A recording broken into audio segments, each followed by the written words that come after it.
Hi guys! Welcome back sa aking munting channel. At kung hindi mo alam kung paano mag-send ng GCash sa ating Maya Business, i-open lang natin ang ating Maya Business. At ilagin lang natin ang ating Maya Business. I-open ko lang ang aking business wallet. Ipakita ko sa inyo na wala siyang laman, available balance, 0.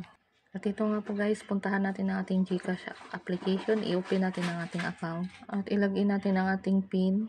At kung na-type na natin ang ating PIN, ito ma-open na.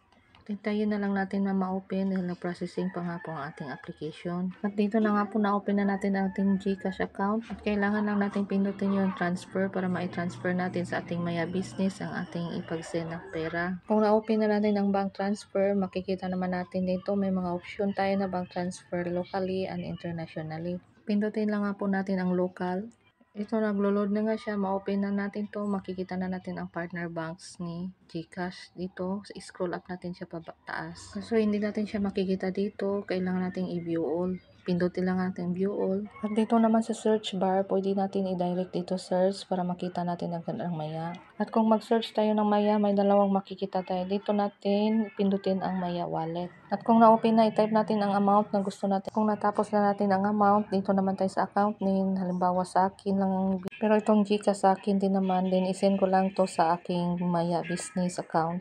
Next naman guys, dito naman tayo sa account number natin. Then dito sa ibaba, yung resibo, pwede naman hindi natin lagyan kung wala kayong email. Optional naman, kaya pwede lang kung wala. Yung account number pala guys, ito nga po yung account number ko sa aking Maya Business. Kaya yan ang nilagay ko dyan. At pagkatapos natin mapilapan guys, isend money na natin siya. At dito may confirmation pa nga po tayong kailangang pindutin ang ating I confirm that i-confirm lang natin na dito natin ma-send sa ating account. Then pindutin na nga po natin PPHP 315. At dito na nga, pindot na nga po natin at nag-processing na nga siya. Then makikita natin yung authentication. Yung authentication guys, dito natin hanapin sa ating message inbox. At pwede mo din siyang autofill code, kaso maglo-load nga siya.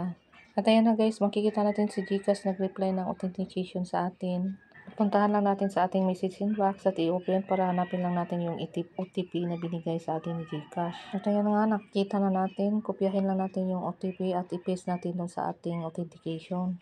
Balikan lang natin yung kaninang authentication na ating na-stop kanina guys. At dito nakabalik na nga tayo. Dito natin i-type ang OTP na ibinigay ni GCash sa akin para sa ating authentication. At pindutin lang nga po natin ang ating PPHP 315. At ayan na nga po, bank transferring is being processing na nga. At balikan natin yung available balance natin. Ito nabawasan na nga, 400 to kanina, naging 100 na lang.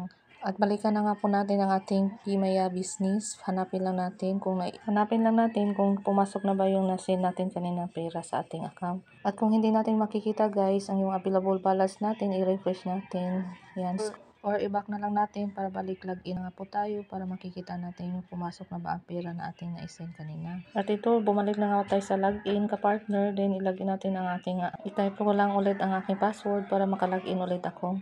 Then nakalagin na nga ako at makikita natin dito sa wallet ang ating 300 balance na aking na-send kanina. At yun lang ang paraan guys para mapasukan natin ang pera ang ating Maya Business. Pwede tayo gumamit ng pero pwede naman natin idaan sa Maya non-business guys. Dahil wala talaga siyang transaction fee. Sa GCash kasi may 15 pesos na transaction. Dalawa kasi ang application ng ating Maya guys. Yung isa non-business. Ito namang isa ay business. At yun lang guys. Kung nagustuhan nyo ang video na ito, paki-like and subscribe. Follow for more new videos, tutorial. Maraming salamat.